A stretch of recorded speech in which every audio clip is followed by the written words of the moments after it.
Welcome to the Corie Sheppard Podcast. Welcome back to everybody who's been listening. I'm a little nervous because they team up on me today. We do things one at a time here, but they send the whole clip.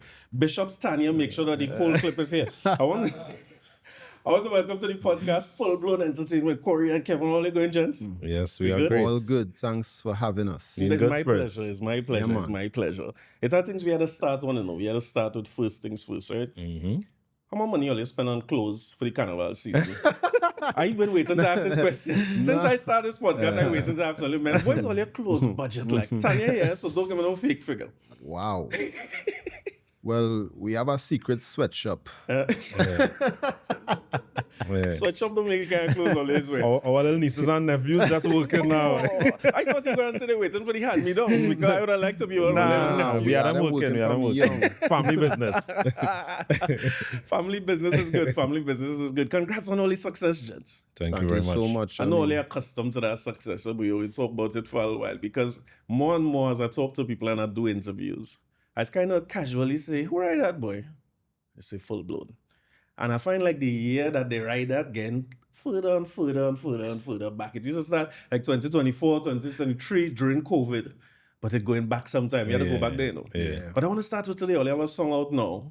And I tell Oli, I have a trend in the beginning of videos. Like, I have a little sweatshop going on. I noticed. I know Tell me, you what noticed. is that trend, sir? It starts very beautifully. Beautifully. Beautifully. Yes. The videos have a beautiful sound. All right. Over the years. right. So the song is what? Respectfully yours? Yes, it is. How it going? How it bubbling? It going? Very good. Better than we expected, to be honest. I mean, I guess our faces out there now and people kind of have their eyes on us. So now that we release once we keep releasing quality, the people gravitate to it. So we're just happy for the response. So this year, you're not feeling like pressure from last year and that kind of thing? That artist pressure on you? Nah. For me, no, nah. No? Reason being, I think ever since we started doing music, we create from a very free place. And we never, ever felt pressure to do anything that is not really ourselves, like it's us.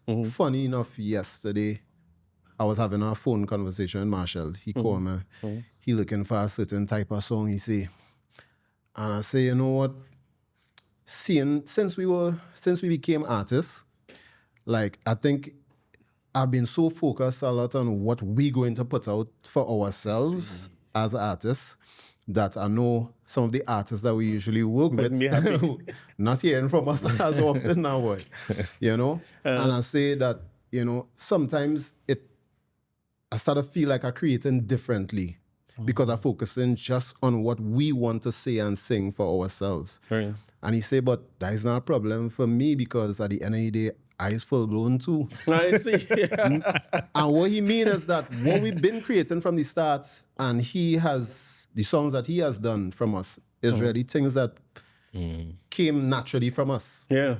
It wasn't any big difference, you know what I mean? So that's why now we don't feel any pressure because we've been creating these things that just came naturally to us. We're not trying to conform to any trend or fad. We're just doing what we like and what we feel maybe the world needs to hear at this point in time. Got you. And Kory, you say once you put out quality, you comfortable. I'm comfortable. When we started doing soca, we never had any goal to, have the most popular song for Carnival. Like we were just creating for fun. And then we realized that was working. So then why change that? Just keep having fun. I got you. I want to ask you how much time for Carnival you had the most popular song, but we don't go there yet, right? A reference you all making, and we talked about it before we start, right? I am real old school. I was outside fetting in a certain era, right? In the 90s, I told you, create real problems. Late 90s is when I get to come out my house, but that time only come in 2010 to 2020 kind of time, where only dominate some years. Only cause problems. I'm married now, right? So I can't talk about the problems. I can't specify what the problems are. Right. But I like that they have some people, yourselves, I want to say, well, Mevon, Kit, Tano, I have to say, Free Song as well. You're seeing effort to connect generations. Teja, I must say as well. Right. And this song this year, respectfully yours, felt like that. I watched the video really because when I hear it, I automatically know Cold Sweat. I was outside when Crazy sang Cold Sweat. Right. So I'm looking for two things. I'm looking for the Cold Sweat dance. I remember the dance Crazy. He's crazy for real. Yeah, for sure. For sure. But the video, I see Crazy pop out in the end. I want to know which one all the idea that was. Who come up with that? With Crazy coming out the thing? Yeah, that was my idea. We definitely wanted him in the video, but at the same time, we didn't want to overdo it. And we wanted to kind of surprise people and let them know that the interpolation of the Crazy Cold Sweat was on purpose and we got permission. So that was important to let people see him and see that he's supporting us too now. Of course, yeah. That would be an important part for you all. Given your careers, that permission part would be critical. Yeah. Crazy writer, well, I guess Crazy would be writing. He wrote this song? Nah, he didn't write that one in particular. Christopher Morris wrote that one. I see. And I was talking about younger generations or people who outside know how they would respond to songs like those. Like, I will use Teja as an example, right? This year, Teja do a song referencing Last Train to San Fernando. That old, that properly old. That song. Very. Yeah. So I don't even know it. You don't know it? No, I don't know it. A staple back then. Right. But that before my time too. Okay. But I always appreciated the way he goes about it. And the video, the visuals, he usually used the visual to connect a lot. Yeah. But the visuals seem to be important to you guys too. You all typically have videos for most of your releases. Yeah. So people responding to it well. The idea of Cold Sweat, and this is not the first time you all did this, right? Wasi was another one where you connect some generations. Yeah, that was Baron Dance Floor was the song we kind of based Wasi off of. Dance Floor is the name of the song? Dance Floor, yeah. Oh, I thought that was Melodian Rhapsody. That's not the name of the song? Nah. Dance Floor is the one where you saying, I get in on Wasi. Yeah. Oh shit, well, yeah, I had the two songs mixed up. Yeah. But you're saying that, I remember you talking about going to a venue or going to an event and seeing how younger people was responding to Cold Sweat. Same kind of thing with Baron. You know the song from before and you...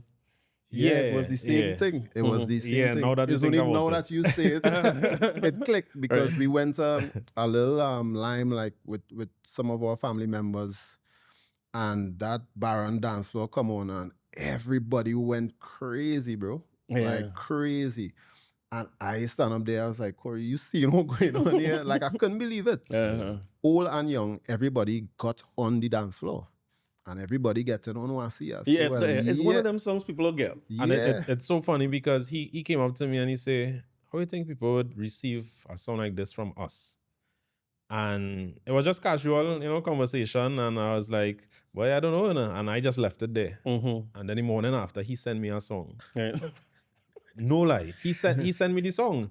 And I was like, this is real bad. I go and produce this. Because he come up with the, little chord pattern and that kind of thing. And he was like, what do you think? I was like, yeah, we're going to do this one. Yeah. And same thing with the Crazy. I always knew that when we went to perform at that event where Crazy was also carded, we looked at the response, the whole sound system, the lights, everything shut off, and the crowd kept singing Cold Sweat. And I know the inspiration that we got just in that moment, and I was just waiting on the song. Yeah. And he ended up sending it, and I was like, yeah, we're going to do this one. So he's the problem. Yeah. A good problem. Wow. I see where it's coming from, but thanks for that. That is that important. Just for me personally, I like to see when those things connect because there's this... two things I hear you all talk about a lot in interviews as well. The idea that Calypso and Kaiso and thing is something of the past. I hear you all refute that a lot. And the idea that our music, our culture is a seasonal thing. I don't know. Definitely not. Definitely not. Happiness is not a seasonal thing. Emotions is not seasonal. So why the music? The music to me is tied to emotions. And you could experience those different emotions anytime in the year. So why not have a soundtrack for it? Interesting. I mean, at the end of the day, we can't downplay the influence that the actual carnival festival has to play, on the music, but it's not seasonal. Carnival is just, I guess, where it all kind of comes together. Yeah, it's a launching pad. What I mean? It could be a launching pad or sort of a culmination point. You can look at it either way. Exactly. Well, it has so much different carnivals now throughout the year is that, I don't know. I guess Trinidad is kind of the launching pad. I guess it's the first. Yeah. And then, it keeps going throughout the year, but I heard a white fellow from Seattle, right? Come here for business and things. He's a London conference speaker. So he come in and he hired on speaker and thing. And we had him here, it could be August, September. and brought him back a few years after during Carnival. So we tell him, hey, it's Carnival time. And he's like, so it wasn't Carnival last time? He's like, I thought it was Carnival here right through. He said the way we move and the way we think and the music and the energy. Yeah, I guess you're right. Yeah. The emotion and the way you feel. Yeah, we really have a rich culture. I would love to get to the point where more of that culture comes out, because it tends to get, even the word culture tends to get relegated to something. When Yes. it's all You're about right. it. You're right. So I appreciate you all talking about that all the time. Now, when you say emotions and them things being tied to it, I know that you all, when you initially started off, you all were doing them kind of emotional music. You didn't like them kind of music at all. R&B and thing. I started to feel sad immediately. Serious. That was You where all don't this have a heart, started. boy? No. You have an icebox where heart used to be? Wow. I ain't a heart for that. Them days I wasn't staying around long enough to have a heart. And Right. it was quick. Them days. Yeah. Well, that is, saying them days, eh? that is our last name, you know, so we born with heart. Oh, Lord. You Here we understand? go. We born with that. He's a writer, yo. Get them Born things with there, yo. Evidently, born in heart. Let me say salute to Crystal Hart before we go too far, right? Yeah, Because yeah. she don't long Big up. she's- She- Sister She's Blown. called herself Sister Blown. Yeah, Sister Bloom. Rightfully So so. big up Sister Blown. Rightfully so. So you all started off in R&B. Why R&B? But you all just like the music and went into it? Yeah, we grew up on our parents' music. So a lot of that, the stylistics and them kind of things, like very melodic music. And so when we were looking to find the music that we like as kids, I guess from that melodic music we gravitate to R&B.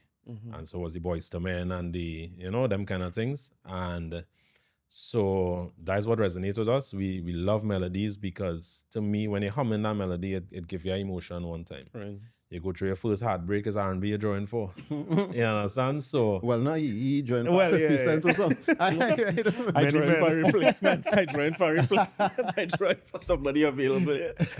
but yeah, so and well, him as my older brother, he used to kind of find the music first, and I would kind of listen to what he listening to. So I guess he was kind of instrumental in me latching onto R&B. And as kids, we would have, you and your little friends, and you're trying to be like Boyz II Men, so they form a little group and they're singing and them kind of things. So that's where it all started, for me at least. Yeah. And well, for me, the lyrics is the main thing for me. Like, if I hear a song for the first time, some people just hear the beat, and me, I listening to what you're saying. You're I want to breaking it know up. what you have to say.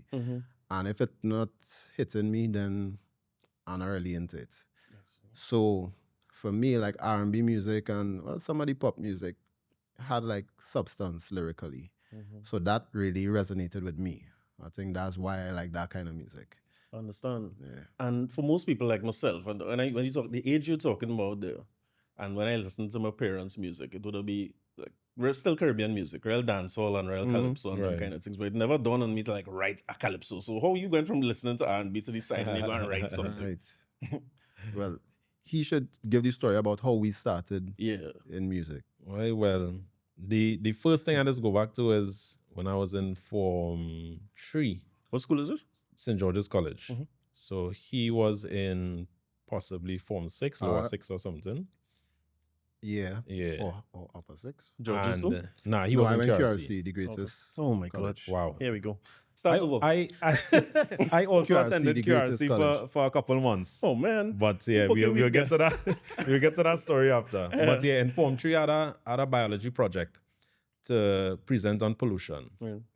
And I did not do my homework, right?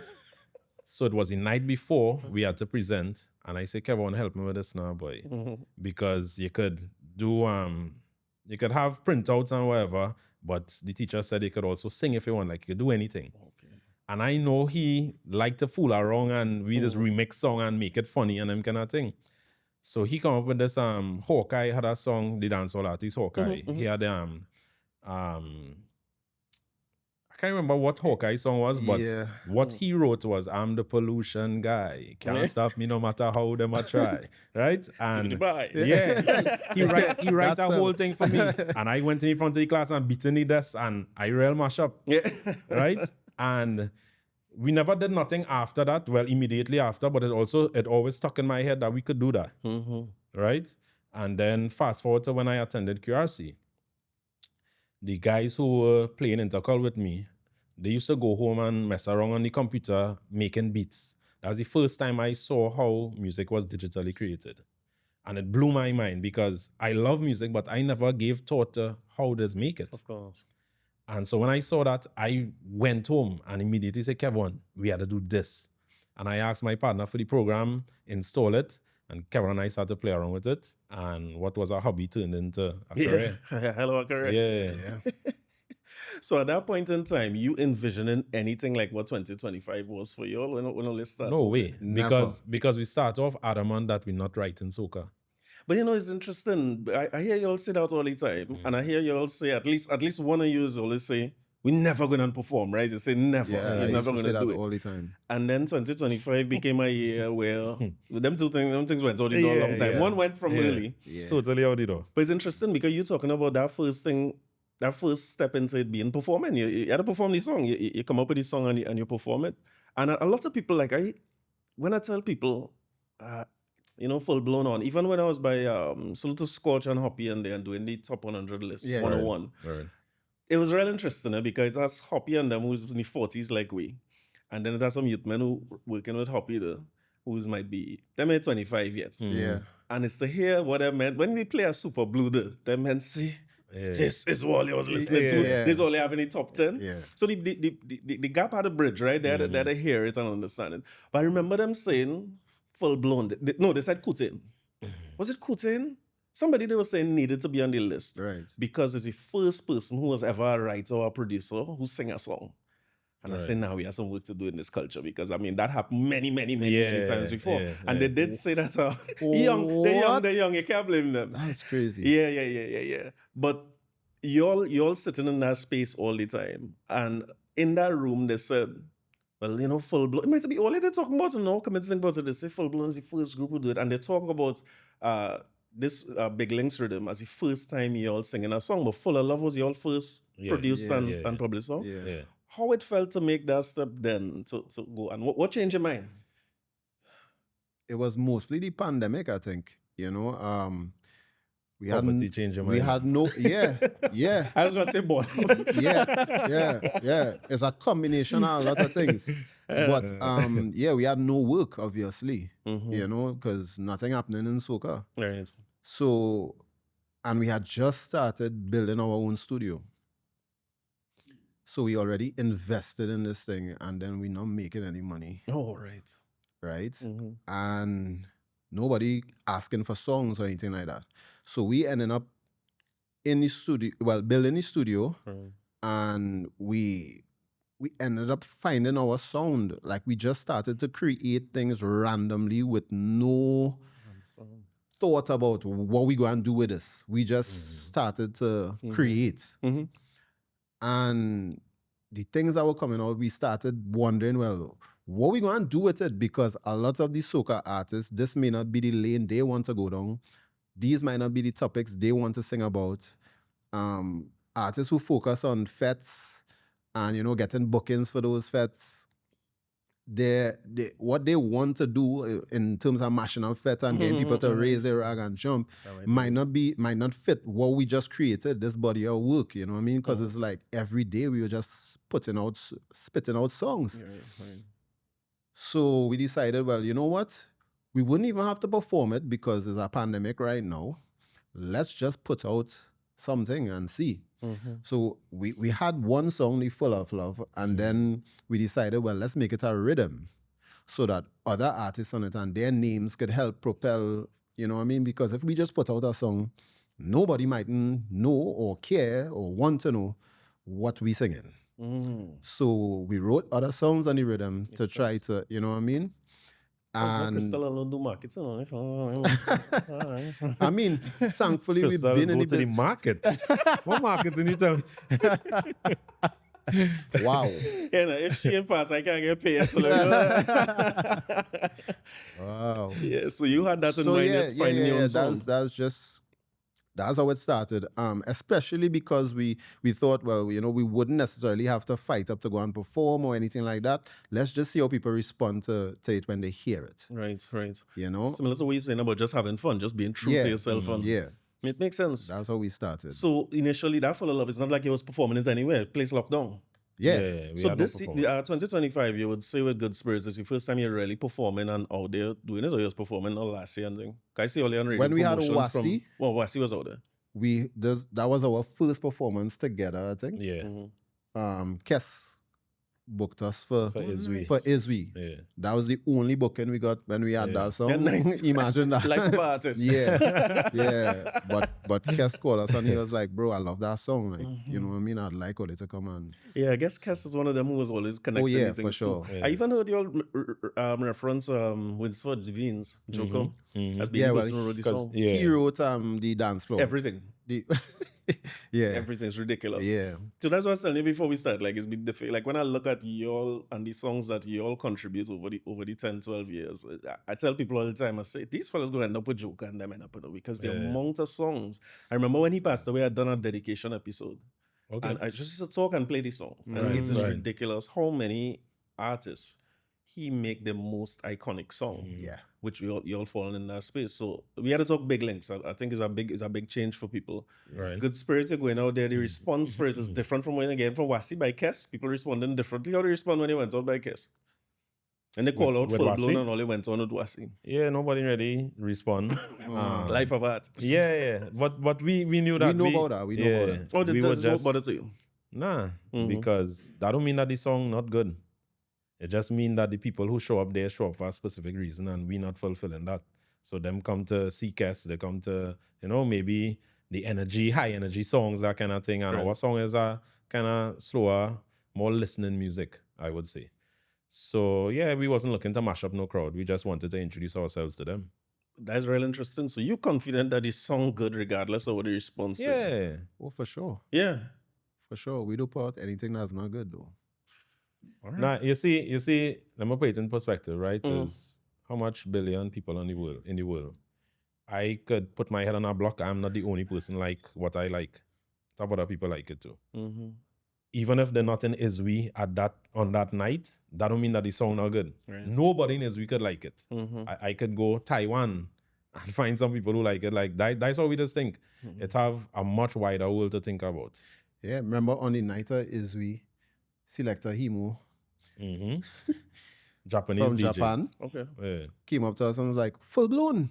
And that blew my mind. Yeah. I'm not going to lie to you. Because locals don't even know who we are. course, yeah. Yeah. She's like, we play your song all the time in Japan, Yeah. full of love and wasi. Whoosh. That's what she said. I suppose. So it was crazy to me that opened my eyes to, you know what I mean? Yeah. And it gave me a lot of confidence too, because for a good while we performed to nobody really knowing the song, knowing us.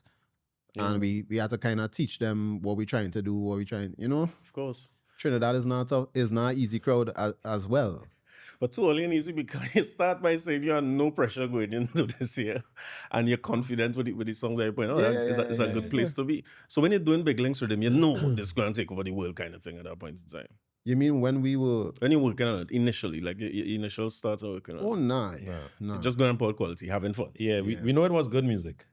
But we had no idea what the response would have been like. It was similar to when we had Full of Love and that rhythm, the palm wine rhythm. Right. We did Good Spirits first. That was the first song we wrote. When Cory was producing, he was making a beat. We didn't have any songs. And again, we were just in the studio, just creating. No purpose. Right. No purpose. We just there. And when we found the beat or the foundation of it, we know it had something in it. Okay. We know that for sure. But I mean, if you don't have a song yet, I mean, you're not gonna put your rhythm on radio. So when I went home and I did Good Spirits, I wrote the song. With the intention for you all to sing it. For sure, because it's a true story. It's our story. Nobody else could have sing that song. So it's like, when we had that one song, it's like, yeah, this song is a good song, for sure. Again, is the general public gonna pay attention to it if it's just us? Or should we call on our friends? Call the Avengers. Friends and family. You know what I mean? So it's like, all right, let's do what we do best and go and write some more. Mm-hmm. And then we did the Marshall. Right. That came second. That was the second one. Mm-hmm. And Marsha was like, well, let me hear all you want to now. Yeah. Because if all you want better, I go and take that one. Everybody who writes song here is going to say, Marshall, want to buy all. This is whoever giving me tickets. Yeah. So he was good with where you came from? Yeah, he loved this song. And I actually had liked it more than Good Spirits. Yeah. At the point in time. Mm-hmm. But so yeah, we had those two, and then we was like, well, let me just keep going. At that point in time, I think we said, let's try to get one of the young Zest artists on it because of how the rhythm was sounding with the Zest now. Right. And we were thinking young brother, because he writes a lot of his songs, so it's less work for us. If, we don't have to write another song. We don't have to write another song. But we wanted to meet with him and, let him come in the studio, and because we never met him like that before. Gotcha. But that was taking a while to happen, so we ended up having a studio session with Kes, and for something else, played the rhythm for him, by the way, and he was like, hey, this bad. We started just coming up with ideas there, and we started the idea for No Sweetness. Then we meet up with Young Brother, and when they came in the studio, the first thing we played was the rhythm, and he actually was kind of disappointed, because he was like, a lot of people feel, well, it's Zest and thing, and people just play these kind of things to me all the time and want to give me these kind of songs, but you're looking for a change. I want, you want to gain these. We quickly move on to we play other options. Things. Yeah. We play other things. And we finished No Sweetness, so we had the 3 songs. Right. I keep asking Cory, 3 songs should be enough. It's Marshall, Kes, and Full Blown. Like, we should be. But something we always keep coming back, like, nah, we need the Young Brother. That was the last song we wrote. Oh, so you decided to just go and write and present it back to him? No, well, they told us if we want him on the rhythm, no symbol, they'll write the song. Oh, I see. Yeah. So the time he came initially, you don't have anything written yet. You're hoping he writes No, on it it. was just the beat. Yeah, we just hope you like it, and that, you'll But, be like, I mean, in all fairness, nobody might listen to that beat by itself and envision a mainstream soca song. Really? Because the beat different from mainstream soca beats now. Mm-hmm. So, like in retrospect, I could see that. I could see why you may not have believed that beat would have been it. Right. But the way it was written, and then when we add the guitars, Kyle had add the guitars for us and that kind of thing. So it really came together nice. Yeah, a couple of things with that rhythm, like I heard you saying that that whole tabla roll and trying to put these Zest elements in it would have come from what Tano and them that done with Marshall? Yes, with his Calypso song the previous year. Yeah, it was an interesting thing. When I heard it the first time, I was like, all right, well, of course, he's going to win the Calypso Monarch. I was like, all right, this man going to win Calypso Monarch for sure. He didn't say nothing to loss. Like that, right? But I saw that again in the same theme of trying to connect the younger with the older. If you remember his performance, when he came out, he had Crocro on the stage with him. I believe he bring Watchman on the stage with him too. So, or Trinidad Rio. Just to connect that thing and make it into, and along with like school trend. That's right. That's right. Playing pan, right? Yeah. So it was a real way of connecting them two things. I realize in only whether it's videos or songs, only have a way of putting Easter eggs and things. I hear them and I see them sometimes. Storytelling is important. It's the same reason why podcasts become popular in this era, because people want to hear stories. Yeah. It's not just about talent anymore, because the world has millions of talented people. But what would cut through is if you have a good story to tell. Yeah. And so visually, we feel like same way how we say we spit out songs during the pandemic, we have ideas for videos on top of video. Like all of our videos is our ideas. Really? Yeah.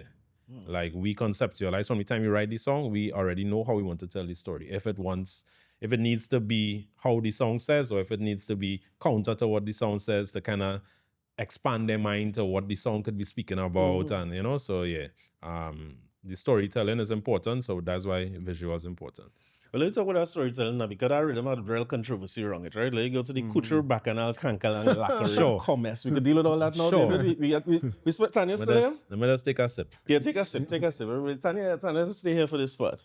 Time for the Bacchanal. I see an artist in this Carnival 2025, right? Because the rhythm, there's a few things I want to say about the rhythm too, right? The rhythm just keep getting better and better every time you hear it. As a fan, Because only give me some chords I could play on the quattro and I could go and sing in little parang and thing, right? And Christmas now done, we get something to go and play. So I looking forward, then I go paraming and them thing. Right. And I hear them a good spirit. Right, We having a time. Yeah. I see a different song be the biggest song on the Riddim, almost week to week to week. It just keep rotating. 1 minute, everybody love the cast, then they love all it. It just keep rotating around. Yeah. And then the songs felt so personal to each person that sing it. You all say your song was about Walian. But I see a man get in trouble whole carnival for it. So I'm glad to hear the two men here who really write the thing, you know what I mean? Because the man say, I believe in the truth. I just want to live good. I don't want no dirty secrets fighting me and you. That lyrics? Yes. I could only drive one car at a time, but I still want two. And everybody asked Marshall, but what you want 2 cars for? You're married. But I have the men here who really wanted the 2 cars. Yeah. Only ride that on Marshall. Hold up. These is the men. I need to correct you. No.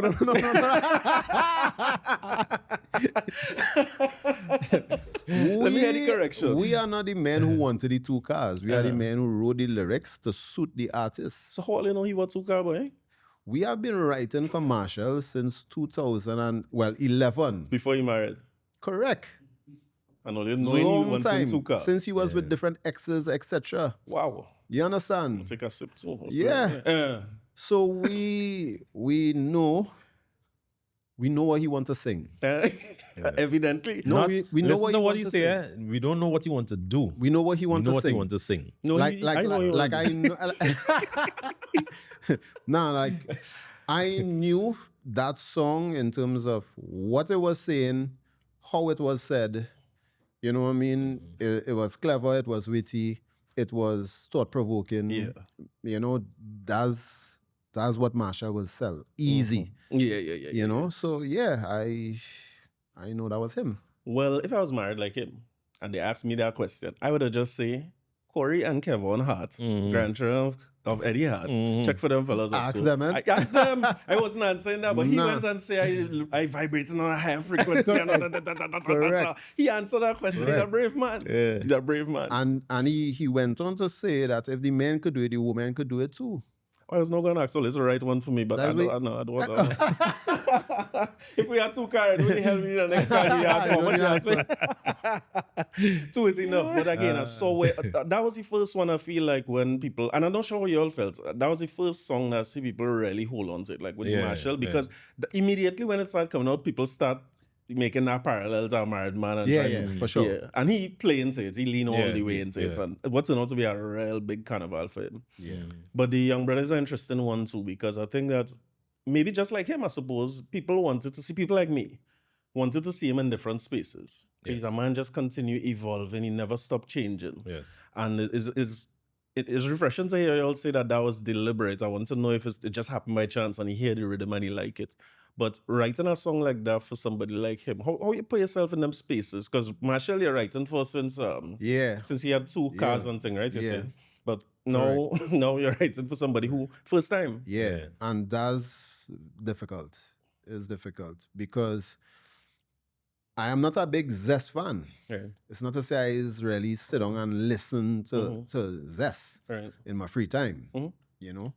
So with Marshall and other soca artists, like I'm more like familiar with their style and I understand the sound and the lifestyle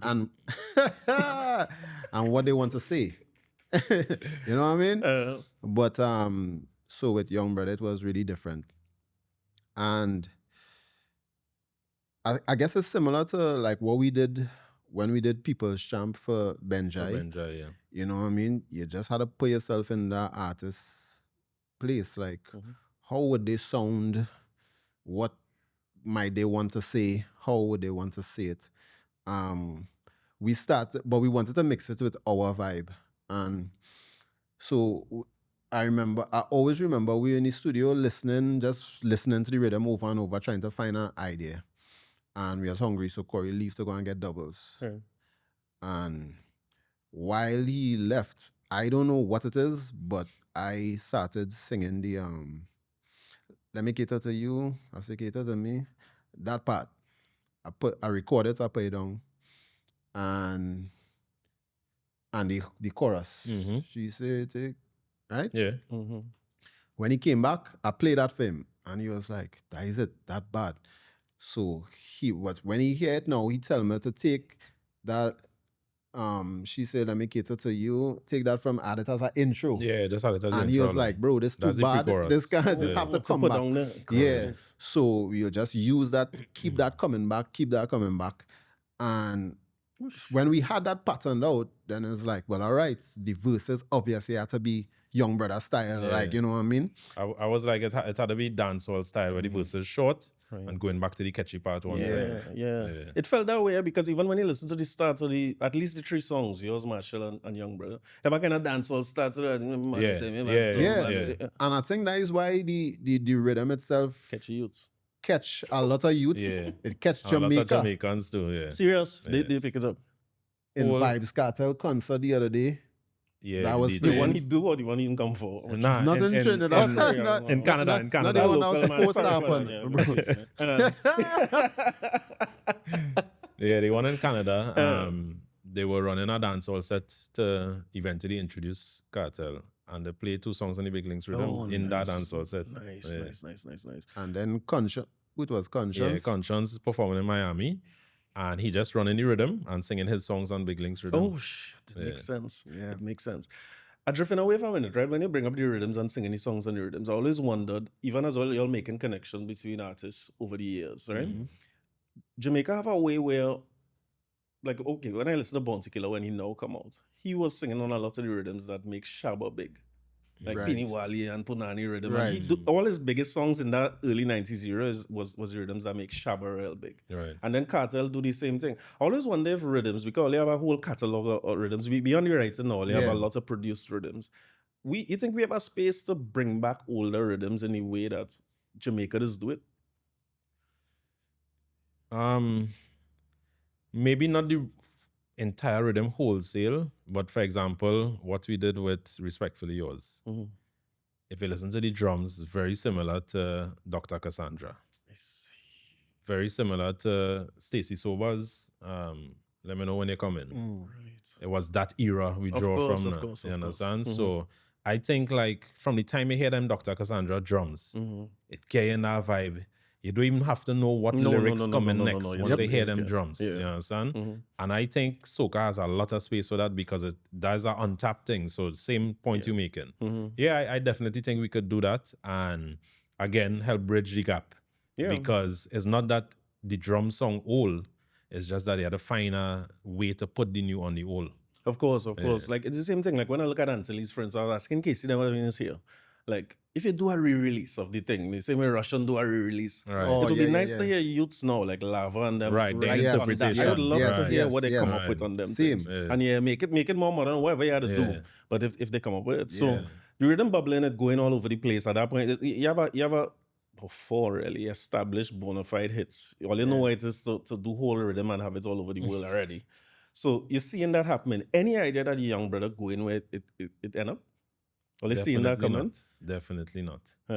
I didn't see it. Nah, that was wild, bro. No, the thing is, I knew it was real catchy. Because, well, it's a thing I just say. I can't remember where I got it from. You mustn't get high off your own supply. So I don't like to take on the songs that we do too much now. But it have very few. Yeah, from the streets. That's on the streets. Yeah. From the streets. Big up a remark. But it's a very few that we do that I just can't get it out of my head. And that was one of them. Yeah. I would be driving and randomly sing that one. And because the melody is so sweet. And so I knew it was there's something special about this one. But I think with the modern era, it's not just about talent or what you do, it's about timing as well. And everything happened at the right time. Spotify was down here in Trinidad Carnival. They heard the song. They loved the song. They make a call to a record label in the UK. The record label fly down to meet with us and them kind of thing. And so that too helped propel the song and end up Sean Paul remix, Chloe Bailey remix. Grenada flag missing. Yeah. Sorry, Grenada. It was a year of controversy, boy. Yeah. It's a year My controversy. goodness, I don't because know what it is. they tell we thief the zesting and They say, let's just thief the zesting, you thief the tabla roll. Yeah. No, So maybe then I the should thief say we something rhythm. about that, right? Maybe I should say somebody tabla roll thing. It's the same thing we were saying when we started off. my age prevents me from listening to Trinidad and Zest for too long. If a real good song come out, I will like it, but that music had to find me. Right. I don't listen to music generally. I go in a fete and hear music the first time. Funny enough, for me too. Yeah, I hear always say, don't play mass. We should address this one time too, If it was causing destruction and then stay down, man, like, so easy, But that's not new. No. What the youths and them do with it, I respect that. I respect every innovator and creator because Dread, even to see that, I feel good when I hear that have about 300 songs on that original. Yes. Boy, that's good. Like youths do that. 3,000. I don't care what they sing about. The lyrical content, I think you could debate that, but express yourself as a youth. I mean, when you reach 40, you go the gunman thing. It will fade. Not as interested, you know what I mean, or the crass lyrics and them kind of thing. So before I get to all this song on the rhythm, I had to talk about the other song on the rhythm, right? Because just you say you're inspired, you hear the rhythm and you build the beats and you came with the tabla roll and added. It just so happened Trinidad Killer had that same inspiration and build the thing. Two people could have an idea at the same time. Will you ever notice that? Well, no, that is not what happened. So what's your reaction at that point in time? When you hear it for the first time, what are you thinking? I drinking. Here we're going, right? No, it's funny enough that every time he go live on social media, on Instagram, the live would be sent to me, right? I would go on and see what he's talking about. He is playing our instrumental, Big Link's instrumental, right? Now, this is weeks before he released his song. Playing it and saying, I go on release on this rhythm. Yeah. So you all it was premeditated. I understand. We never really spoke on it because we didn't really want to give it energy. But we must say thank you to Trinidad Killer for doing our marketing and promotion for 2025 because we would not have been big. We save the marketing budget and we buy clothes. Yeah. Evidently. So Trinidad Killer sent us our invoice because that marketing was excellent. I can appreciate that. But for weeks he been going online and saying, I'm going to drop a song on this rhythm. The word sume. Right? That's what he was saying. I just looking at it and people saying, boy, don't let he sing on I Cast Up the Man. Right? Because it is not illegal to do a cover of a song to use a thing once you're not monetizing it. Gotcha. I don't know what his intentions are. So I leaving him to do his thing. He clearly loved the rhythm and I'm glad that he loved the rhythm. Right? Fast forward now, he released the song, put it up on streaming platforms, credited Prince Pronto as the producer. I remember. Yeah, right? That's where he went wrong. So obviously, it ended up being a legal thing, right? And so that is what happened. He had to take it down, reproduce, right? Now, legally, we don't have proof that you use our product to make your product. Proof that you provide. Yeah. We could claim your new product as well, right? Because it's a derivative of our product. We didn't bother to do all that. Like, bro, you're inspired. Better for the culture. Sing a song people love. Right. Great. We just minding our business on our end. But you see, when you start painting the narrative of we belong to the soca mafia as well, because we writing for Marshall for years, and them fellas don't like nobody, and they don't like to push young artists, and they don't know how much young artists we write for free. We don't have to. There's no financial gain for us. But we've been supportive of the culture for many years, right? But people will say what I want to say regardless. Social media gives people a voice. And so we had to accept that. Yeah. But it was a successful year for us, so it made it even easier to ignore, like, forget the voices. Yeah, that's what I really want to ask, because you all say that forget the voices thing. That become real when that was going on. Because I myself, waiting to hear, I mean, maybe I have a little bit of understanding of how it works. So when I see, I didn't see the preamble. Right. I just see he come and he write this song and the song bubbling and thing. And the first thing I think to myself was, okay, somebody let this man live. Because you don't have to wait for it to be monetized as well, right? It's yours, right?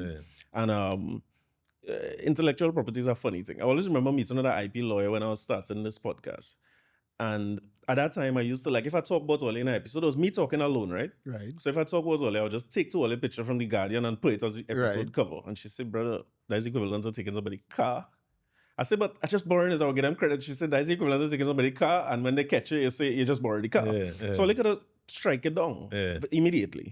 And I suppose the step to monetize is a real bold step. It's a bold, let me put it like that. But what I was hearing a lot was the comparison between soca and the zest culture or the dancehall culture in Jamaica. Same Russian we was talking about, where everybody was doing songs on the rhythm and asking for Russian approval.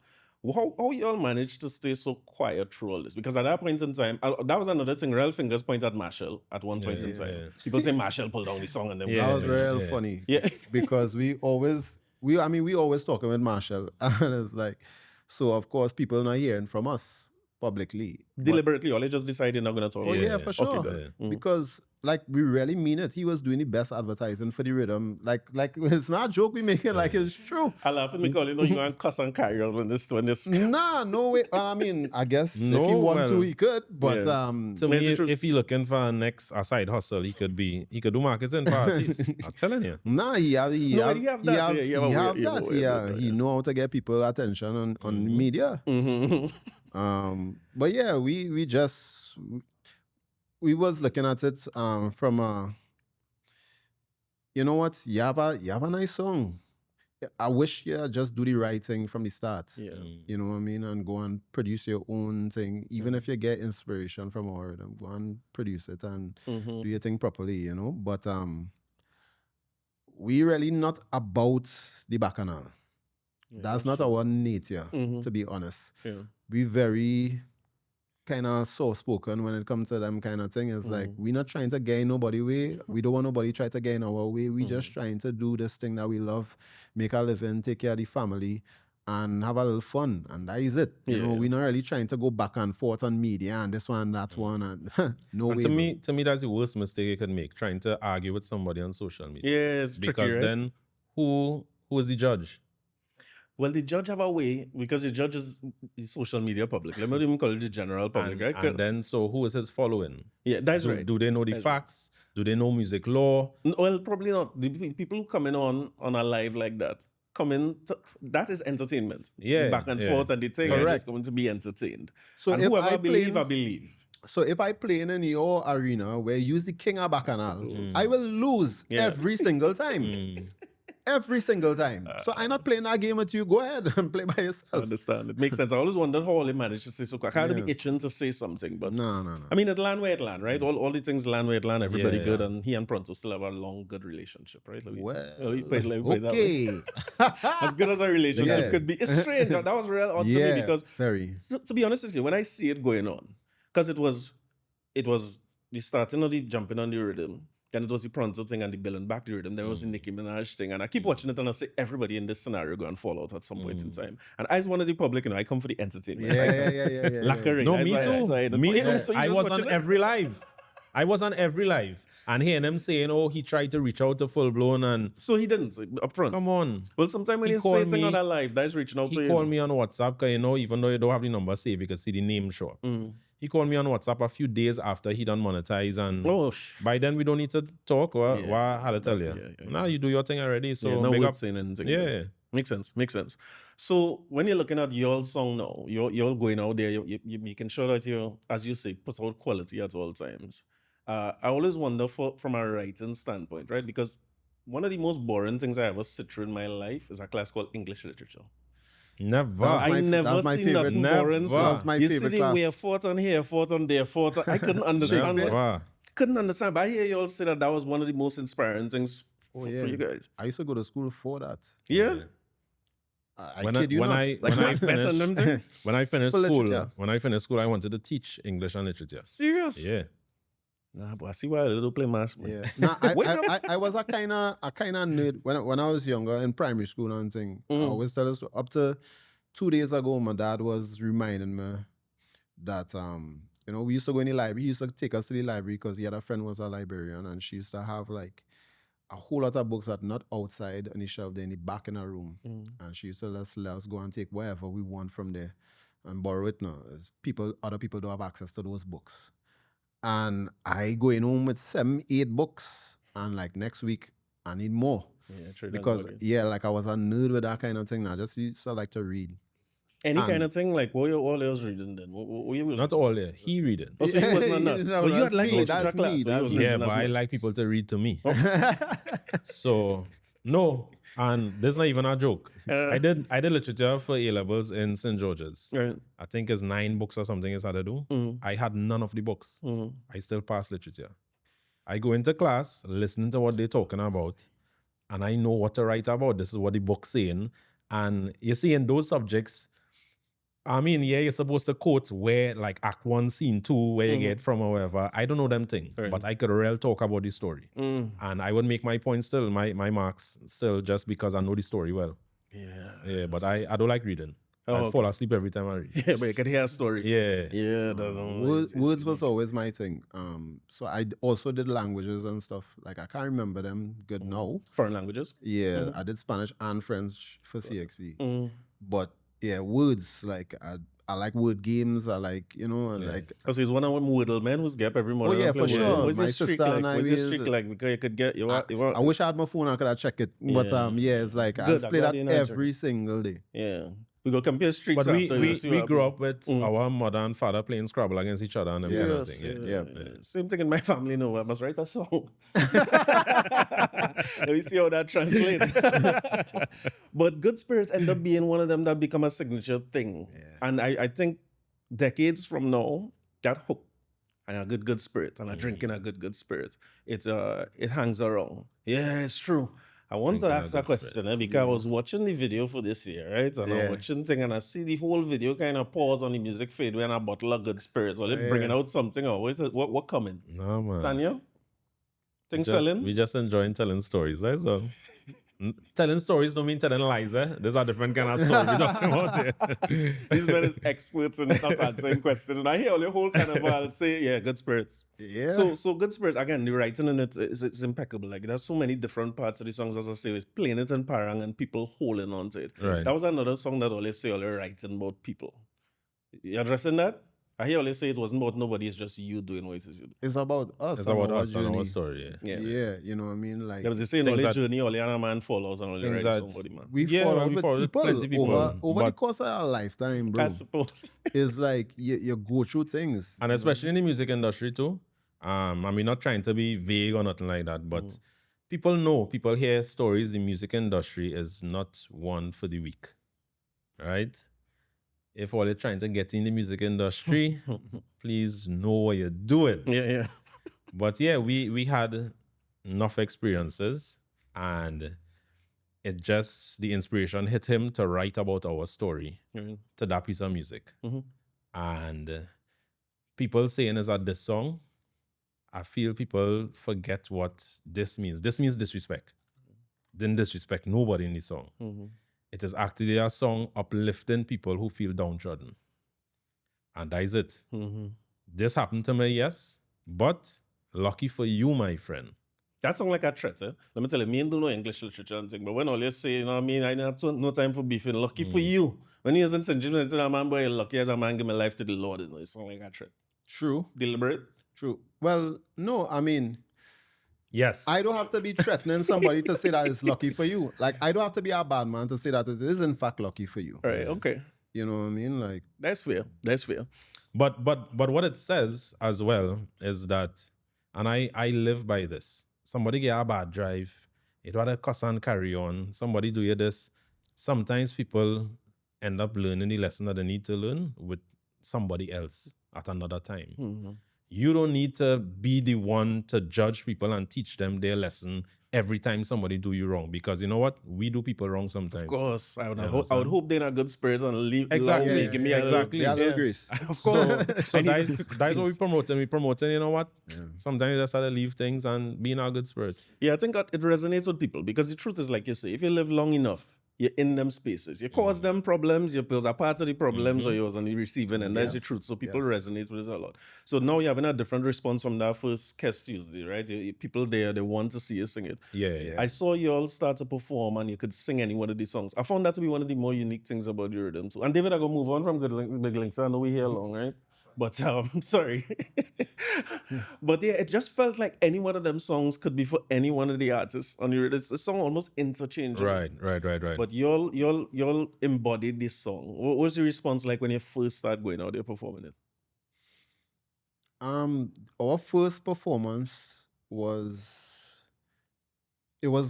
decent, but in terms of the That was soca and response, mocha. yeah. Oh, so they booked from the gate. Yeah. Well, So book is technical. That was a free show. Oh, okay, gotcha.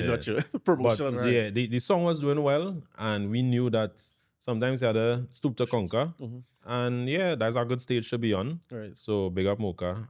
They say I might have to pay if you want us. Yeah. But no, well, might, because anything is possible. We fellas with good hearts too. You understand? But yeah, it was a good stage to perform. So yeah, he could tell you about the performance. Oh yeah. Again, it was, we now start performing together. Right. It's not like I did some things by myself before. Right. And being up there by yourself, you know what you're going to do, you know what you're going to say next. But Had to work on that. we had to figure it out You want to in box real thing, time. man. Yeah. OJT styling. You understand? You understand? But when we did our first performance, time we come off the stage, Marshall sent a video in the group with us performing. He already get it and send back a video of us performing. He said, well done, fellas. And he said, well done. I give 8 him only out of an 10. 8 out of 10. I'll never forget. I'll never forget. real And he good. said, bro, 8 from me? Oh, trust me. Or they do real good thing. Yeah. So even all that give us a lot of confidence moving forward. But yeah, from the start, it was really, we felt the love from the start. And then as it went on, it just got crazier and crazier. Yeah, just build and build and Yeah, build. and then our chemistry is like we start to understand each other much better on the stage, and what we gonna do without having to even discuss it sometimes. Yeah. So right now we reach a point where he just had a holy microphone. I would do everything else. Yeah, that's Facts. it. Facts, and I love that. I like easy work. If there's one thing I like is easy work. No, but to be honest, he's more of the singer in the duo because I would most times do the music and that kind of thing. He would sing the demos. So So over you the split years, stuff like that over the years. well, yeah. So over the years, he got to know his voice and understand tone and them kind of things a lot better than me. So I now still learning, recording myself and how I song and how to change this and that. But he have it down. So much so that if Marshall or Kess or whoever taking a song from us, they want to sing like him, like how he sing it. Because they like how he have some unique things that he does do now. So when we on the stage, it's the same thing. Like most times if it's a higher part or whatever, he would do that.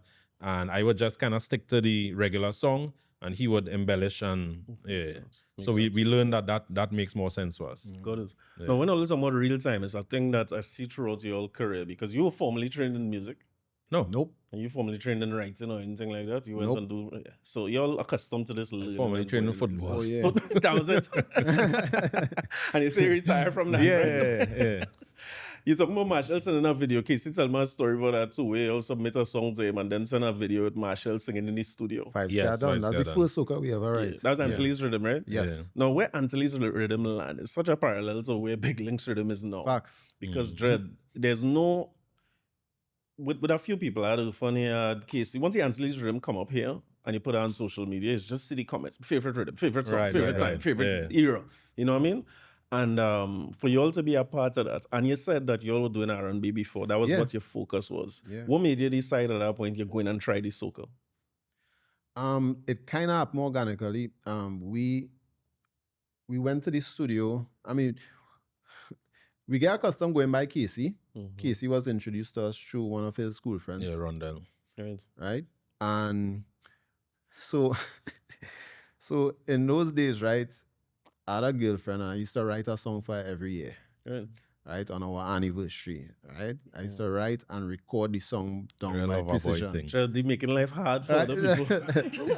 I used to feel pressured. What do you mean? So right for my wife. Ladies, because- if you're not doing that for you, I mean, Hey. what you really doing? Cut, timestamp. But yeah, that was my thing now because, well, I know money too. But I have a little talent and something, you know what I mean? Use whatever So, yeah, resource you have. you know, so we used to go down by Casey and record those songs. Them days, I exactly cringe listening back to some of them things. Like I didn't even understand really how to sing properly. But Casey was a big help in them days too. And yeah, so that's how we get to hear what we doing. And he always say, you guys talented, you could really write, or you should try soca. And he was like, nope, no thank you, no thank you, no thank you. And then I think it was like it was after 3 years I was actually getting married. So the same girl, by the way, because I'm a loyal guy. And so I should have told the story. Yeah. So I wrote our wedding song, and I wrote You're doing so much, Dread. Yeah. You making things hard for man out here. We can't put this out. So you write your wedding song. I wrote our wedding song, and I wrote a song for me and my mom to dance to, right? So This is a those cheat two code. songs I went on there to record. When he saw that, he was like, bro, try the soca now. He gave us a CD. It was a CDs in them days with two beats. I can't remember what the other one was, but one was the Antilles Riddim. And well, I took it home. It's one CD. So we can't share it. I took it home, Right. and I ended up writing Vibes Get Done. I wasn't sure about the song when I wrote it, because it's the first soca we ever do. So I don't even know if it's a good soca.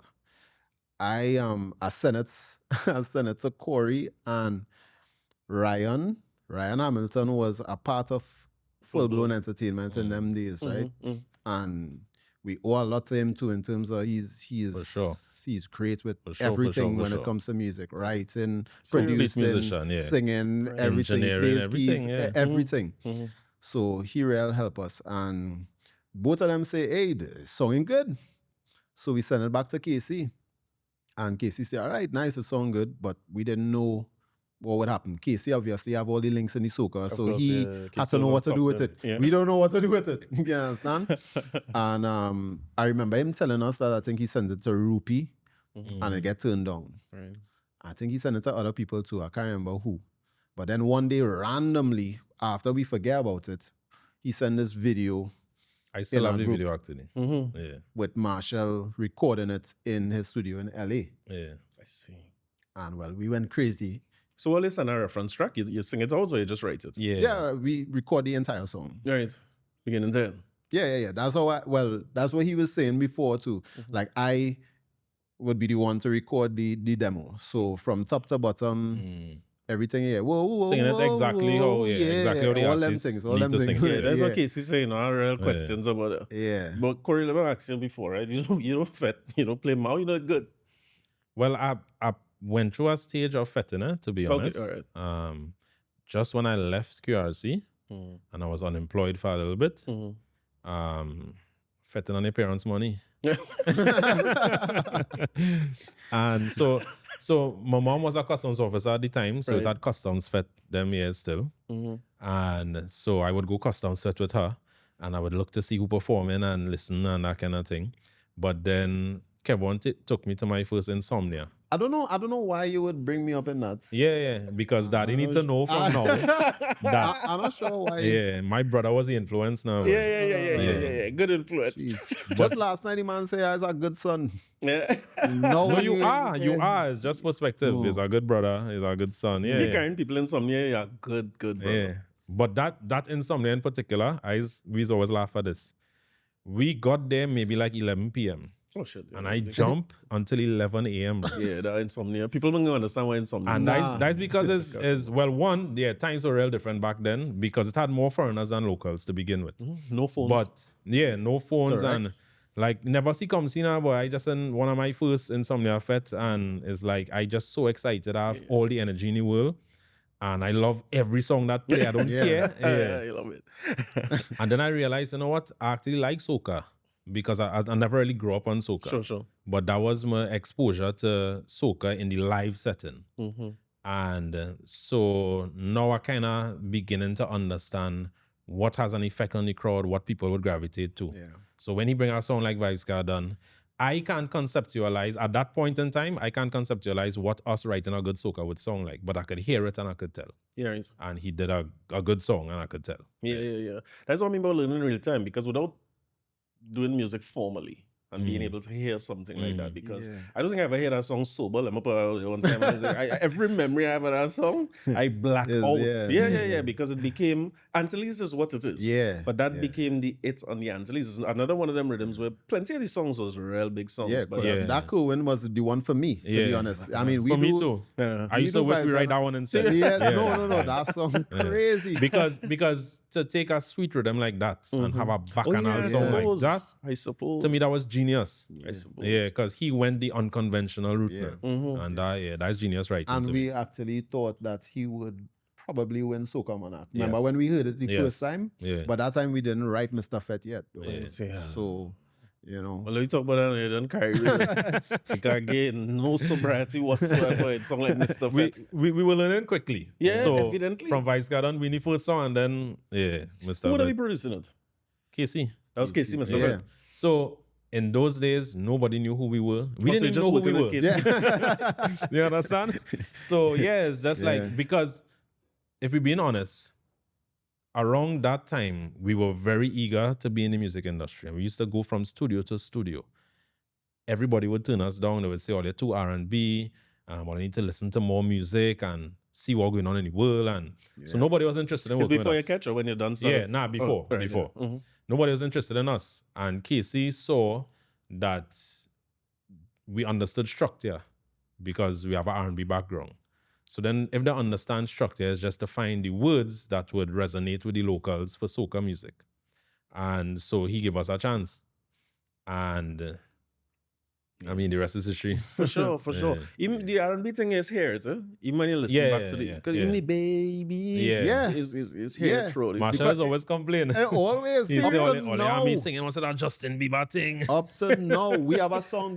We have a song that dropping soon, and we sent him the demo, and he was like, "You see that R&B part there? You see that R&B part there? Only go." But I mean, he know that we have our own style too. You know what I mean? Yeah. So he understand what we doing. Mhm. But it's like that's how we kind of learn to, you know, write for the soca audience a bit more. Through Marshall and Casey, kind of in those early days, you know, helping us to kind of edit ourselves now. Understand. When we do a demo and we send it to Marshall, it wouldn't. Yes, we do this. It's the same wording and everything, but his pronunciation of certain words and that kind of thing would help expand our minds to realize, oh, so that is how it's supposed to be. Yeah. Because sometimes we do it the R&B style, or we do a curl where we don't really need a curl and them kind of things. So yeah, and it wasn't him directly teaching us, but we pick up. Of course. Yeah. After the first few songs, it's like, all right, I understand it now. You know what I mean? Yeah, as well tell people like that, delivery is part of writing too. Because you put out words on the paper and you give me, I should have vibes card done. It will be. Yeah. No way. I remember when we heard his recording of Vibes Card done, from the time I heard, "Hui," I started to smile. I say, yeah, boy, we reach. Yeah. From the time you hear a "Hui" on your song, we reach. Yeah, I remember from the time I hear that, I smile. What's the reaction when you're standing here on radio and them kind of things? Yeah, it was real different because Crazy. we just give this story too. Mhm. So just the year before, the carnival before. Now, remember, we'd already do nothing for carnival. Mhm. So Fantastic Friday, we used to have a line to watch Soca Monarch. Yeah, fans. 2010 carnival, we had a line by my mom, and we decided, you know what? You have to come dressed. 2011. Yeah, before 2012 was Yes, actually. 2011, yes. You have to come to the line dressed as an artist in the Soca Monarch finals. Oh, as a vibe for the Artist. thing. Yeah. Just an artist. Any artist for the Anybody. carnival. Oh, it was Was just anybody, okay, right. So Crystal came as crazy. Crazy, yeah. She let out her hair and thing, and only opening she eye big one night. I was Jaiga. Well, them days super Right, Jaiga TC. yeah, you So look I had on one of my tight. wife leggings. Sight. Yeah, I don't want my wife leggings to I look wonder like if you could Jaiga. remember. I wonder if you could remember them days. He was dressed as Marshall. Right. He had a kind of braids, wig, looking like a ras With kind a of hat thing. turned back Hat over turned backward, because them days At Marshall wearing. three-quarters, Yeah. Boy. And yeah. At that point, we had never met Marshall yet. We don't know. Yeah, we so the have next no idea year's- we're going to write next year, soca. So come on. And the And next yeah, year, we in the so- Soca Monarch winning it with Marshall. Yeah, we started watching him win with advantage. Mhm. And then the next year, we there. He singing backgrounds for him on stage. he went up. And yeah. Mhm. And so that was amazing, boy. So the to- year after Antilles was Advantage? No, the year No. before. Yeah, that, that was the year when Advantage we, was the year we when were we dressed watching. up. Yeah. Oh, I see 2011. Advantage. Got it. 2011. That's when he come back in Power Soca. Yeah. All right. Yeah, it was about $8 Yeah. million. Like He four come, times he even come the 2 back and million. win it. Yeah. And then, so the year after, when he had Mr. Fete, he had to go from semifinals because he wasn't in the Groovy Soca before. Yeah. That is one of my most memorable moments. Mr. Fete would have been groovy. Yes. Mr. Fete was Was a Groovy, Groovy and Power. he did Pump Your Flag for Power that year. Yeah. But But he had to go semis in Arima. in Velodrome. Arima, course, I'll never forget that. Oh, yeah, on the home. I was performed before him. We was in the semis Mm. in the Velodrome. I was performed just before him. And when they're trying to announce Marshall, the crowd's still chanting, I, and I was like, oh my God, what is happening here? As soon as Mr. Fete started playing, I'm like, hey, jump up and wait. The crowd going mad. My pause is still raised to this day. Remember, in that moment, was like, bro, we doing something different here with this music that we involved in. Like, that moment for me was when I recognized, like, yeah, like, we doing what we're supposed to do. I think then, too, is when we realized that it's our difference between writing for a competition and just writing. I suppose. Because the maximum beats per minute for a Groovy is 135. Mr. Fete was up there in terms of the tempo. So we realized you have a better chance now of commanding the audience with a higher tempo Groovy song. And so that is when the following year for Fog and them kind of thing, like we kind of had a formula where we understood what our competition song was from what our regular Groovy song was. Yeah. No, like, again, like a boss, well, not like a boss, Mr. Fete end up in Marshall catalog, one of them things where whether he do it on Marshall Monday or a thing or a time. Yeah, he can't move it. Yes, it's just a permanent fixture. Yeah. I never thought of way I just said it. Because in my mind, when I talking about, in preparing for this, when I hear Mr. Fete, I hear power. For some reason, I thinking because of the effect of the song. Yeah. But close up to the top range of the Groovy. Yes, it is. Makes sense. So Fog, another one of them things. Yeah. Let me tell you my first experience with Fog. Not sober, right? We could establish that. yeah. Nah, well, yeah, we understand that. Yeah. So it's like it fun. Juve morning, boy. So that means the carnival and seasoning, right? And the song is not a big song, but radio different. So what you would hear when you go out and them kind of things. But I remember going on the 4 show with a Juve band. And them days, Juve done switched to must 3-4 the morning, they now start. And back in the day, Juve used to start whenever the marsh grad done. You know them days? Yeah. 10, 11 years started early. You're out whole night. So for somebody who come from that era, I used to go and play Juve hoping they start on time, start 4 o'clock, whatever time they get, so you could get a little piece of darkness. You could write song, I can write song, I need darkness, you know what I mean, to catch people. So I live with that 1 little hour darkness to enjoy my Juve. You know? And that man taking long to start the music, boy. And eventually he starts up with Fog. And I think at that moment I was like, because I went soca when he did the Fog. Right. And I mean, you know, it's a big song, but you also know it's Marshall. Right. So he had a grip on people that can't be explained. It almost didn't matter what he sing. Yeah. Like Pump Your Flag. It didn't matter what he sing, you know what I mean? Whatever he sing, it going to do well, right? But I remember him playing that Fog. That couldn't come off for most of the Juve one. And they just played over and over and over. So intro to songs has always be, you know, how you do the rhythm there, or that's Casey too? Casey do the production. So at that point in time, Casey doing it and he calling you also. So Yeah. He used to send us rhythms. And you also writing rhythm first. You hear the rhythm and then you write the song. Yeah. So where the idea coming from? How Funny enough, we had 2 songs. Yeah, Fog is 2 songs combined. Yeah? And so for years, maybe like, since the previous year when we were doing the Mr. Fete thing, I used to always go to the studio and tell Marshall I would bring back Powder Posse for you. I would always tell him that because growing up looking at that, and I wish I could have been in that crowd because to me that is our experience. I watch him perform in the UK. That is the days he had Junko and those Japanese dancers and thing, and he had the Ecstatic Circus or some kind of thing. Yeah. So, and I remember when Powder Posse come on to see that crowd, I was like, this is what soca need again. So I always used to tell him that, and he used to say, boy, been there, done that, and he used to always dismiss my idea. You know? When Casey sent that one to me, it sounded like Juve. And I just had the idea, powder, everybody getting it, powder.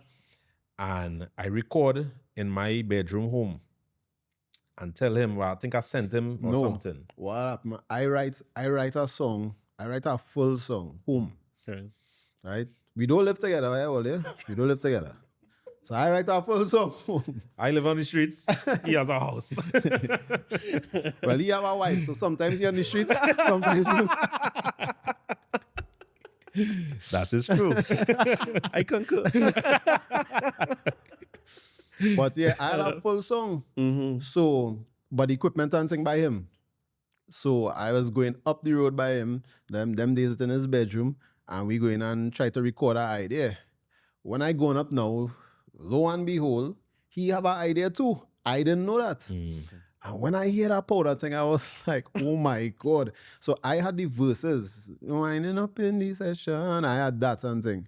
And then I was like, yes, we need that powder thing. That is going to kill them. So we merged the two. We merged the two ideas. I never forget, when we merged the two, we listened to the song on repeat for a couple times, well, because we just love where it is now, boy.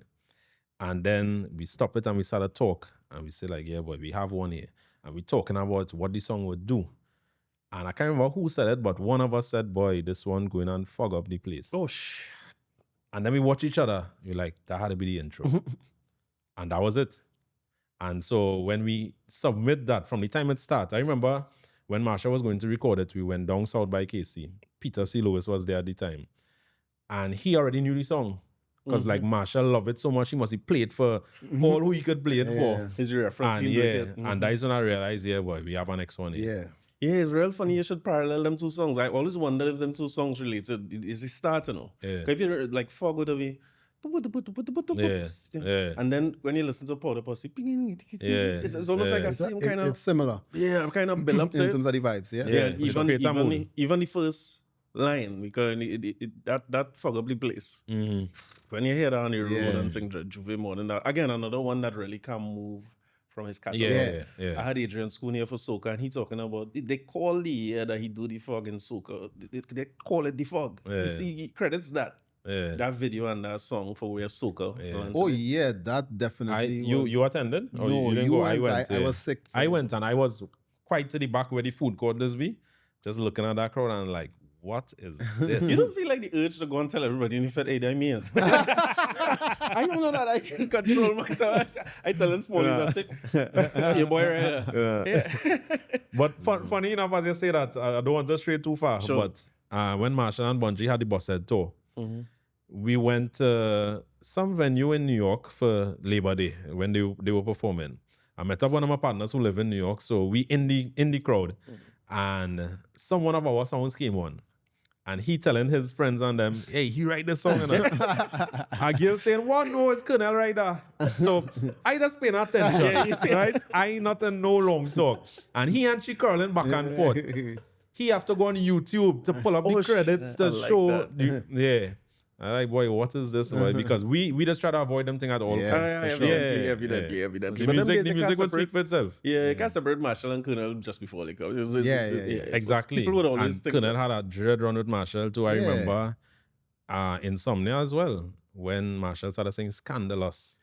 The hose on. Boy, and them things can't be repeated. Mud just coming down from the hill in O2 Park because people jumping up on that hill, and I just jumping up in the mud water.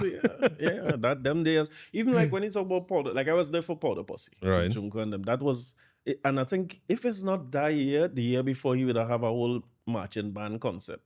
So when he did this circus, it's like elements of all of them. And brother, when that Powder Posse come on, it was craziness. Because that's when he had when he used to have the marching band. And, right, it's true. Yeah. So when did 30 Rhythm come about? That was after that? That was 2012 Carnival as well. First year with Mr. Fete. First year? Yeah, so it was 5 Scare done, Mr. Fete. Then we do that 30, Butler Rum and the Benjai. Let me talk about that Benjai now.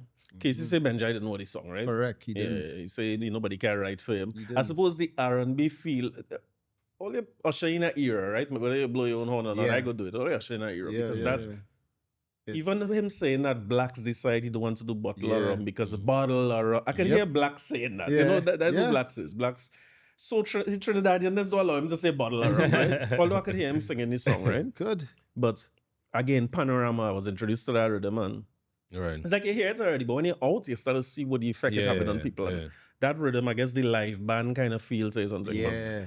I want to hear the Benjai reference track. I don't man, I can't remember lyrics. So when I'm drinking, you say, when people hear J.I., all hands in the air, all drinks in the sky. All you write that shit, all you sing it that way. He sent that to me. He with that J.I.? Everything, because the year before Benjai I was real vexed that Benjai didn't win. All of us. Yeah. No, Whatless was a monster Whatless is still Whatless. And to me, it is just the other day we had a studio session, I telling him that, I say, how prophetic was it that Kes could close his performance saying, I feel like I just win $1 million. To me, that Yeah, I guess. Hands Yeah, down, you had to win you with had that. to win but because it's just that unfortunate that I crazy. same here with Trini. Yeah. Because I wanted Trini to win because I was a big Benjai 20 fan. people. Right? What let's get better after? What let's continue to get better after? Yeah, the yeah, Let me I say it like agree. that. But on the night, Benjai couldn't be beat. But yeah, and so that happened, and I was like, wait, boy, I wish Benjai could come back at them. And I don't know why I hear that music and think Benjai and think, yeah, this is the one that he had to sing his comeback song to. Yeah, it sounded like a direct response to the year before. Yeah, Just yeah, People's that's what the Champion, song was right? about. People So, champion, like, so it don't second, matter. Yeah, it's Yeah. the people's champion. You know what I mean? When he sent me that idea, I was like, bro, this is so bad. Mm-hmm. So bad. All I had to do was like, I think I write a second verse and fix up something. Yeah, it must but be. that was it. Yeah. And I couldn't believe that Benjai didn't want the song. I honestly couldn't, I couldn't understand it. Me neither. I couldn't understand it. And even, I mean, all I hear the story already, but he had to record the song twice because the first time he recorded it was real lackluster. 'Cause he and, still didn't want really it. think, Yeah. And then Marsha was like, no, come back, do it again. And he do it. I mean, which we thankful that he actually end up doing it. You know All what of I mean? us are fans we thankful to, because like one of my father's favorite songs too. He loved that Yeah, too. yeah. well, from a like social commentary standpoint, Benjai, I'm gonna say he had to do it, but he had to kind of address that. Because only remember Soca Monarch when it was Soca Monarch. The whole country watching that. And the whole of Twitter, even them days, everybody online. Yeah, and- Yes, it's a line. It's wild. It's wild. Only talking about line with that common thing. Yeah. So when people see Benjai, I'll never forget that performance. I'm not sure what Benjai was thinking, but Kes come and win. It happened with Iowa before where people sure Iowa go Yeah, win. true. Happened with Super and Ronnie. That's what Soca Monarch was made of them moments. But I think we, as a culture, we'll be missing it if Benjai just never say nothing about it. Not say on social media, but say in song. Yeah. So the fact that he come back and say People's Champion, I mean, and easily one of the like a crown jewel in his catalog, I could put it like that. It Yeah, ended for up being sure, one of for these sure. songs. That and Trini I to would say me. that is his top two songs. Trini Yeah, and People's I guess, Champion. yeah, back to back. So I don't understand how you're putting yourself in that space to say J.I. I can't write on that. If I write a song, I'm not writing that. And if you bring that for me, and I say, boy, I ain't know. I ain't sure. I thinking back, I don't know what I was thinking. I really don't know what I was thinking. It surprised me and all because, well, I mean, it surprised everybody. People just be like, no, they didn't write that. Same thing with the young brother. When they hear the verses on the big links, they doesn't think that we write it, they think it's he write it. And to me, that's a compliment because it means that I was able to put myself in that artist's shoes and sound like them to give them, like, that's part of songwriting to me. Now, in the wider world of mainstream music, it have an A&R who would kind of try to envision where the artist should go next. As songwriters, we just do that for ourselves. We need to think of, all right, where Marsha needs to catalog go. and thing too. Yeah, then, yeah. Okay, understand, Study understand. the sets where they're performing, how diverse it needs to be. You want to stray, but not too much to lose the crowd, like, them kind of things. And what is relevant at the time. So at that time, Benjai needed to be relevant, and to me, that topic of not winning last year was something that the people want to hear from and rally behind him for. Yeah. Which happened. Yeah. Which happened. I think because we think like that, we get a lot of rejection too. Yeah. In what way? Because we don't like to really stick on the same thing. We always on to the next. We always looking to elevate and reach somewhere else. A lot of people, and this is not a knock on anybody. Everybody have a different vision for themselves and where they want to be in their career or what they want to do for themselves. But I think, like, for example, this year, a lot of people are like, so all in doing our next Riddim because we do Big Links Riddim. We did a Riddim last year, Big Links, one of the most successful rhythms in the history of soca. Like, we did that. We don't have to do it again this year. What's next? Like, why would we want to just repeat what we did already? That's not how we create. That's not how we. And We've been in many sessions where people saying, I want a like a boss. I want a fog. I would think so. And that has just upset us. Yeah, like we did that so already, you don't have bro. bigger goals than what was already done. Because that's where we want to meet you. We want to meet you at that level where we want to do something better. But I guess they can't envision anything better. Yeah. But it'll be hard because it will be hard, but that don't mean it's impossible. And we might fail, but we had to try. have to try, Yeah, we or had to else try. we That's just how stuck innovation in, is go. Yeah, That's how innovation is and we go. can't. We don't be inspired if we're not trying to reach somewhere else. No. It's something I appreciate. I see it in a lot of the way the music being made today. Like when I go back to the mid-90s, you see that jump and wave era? Mhm. I don't want to say we get stuck, but it starts. Living St. James is the problem, right? Because you cannot not hear the big songs of the year. Yeah. When Carnival comes, it's just over and over. Every band is passed through St. James. Yeah. So when Super sing, which is one of the greatest songs ever, but when you gotta get something and Get wave, something and wave. I couldn't stand that song. I hated that Yeah, song. too much. Just hear it too much. Yeah. When the breeze blow from the savannah, even if a band not there, you hear that boy. That they say Palance Just and soaking thing. to the savannah grass. It's crazy. Like even modern road matches like Palance and thing compared to them get something and wave and them thing was not normal, you know. Yeah. Because with digitization of music is a different thing. Yeah. You get something and with his Panside playing it, small band. Yeah. It was ridiculous boy, the amount of people who would play it. But what you're describing there, I found to be a very, very common thing.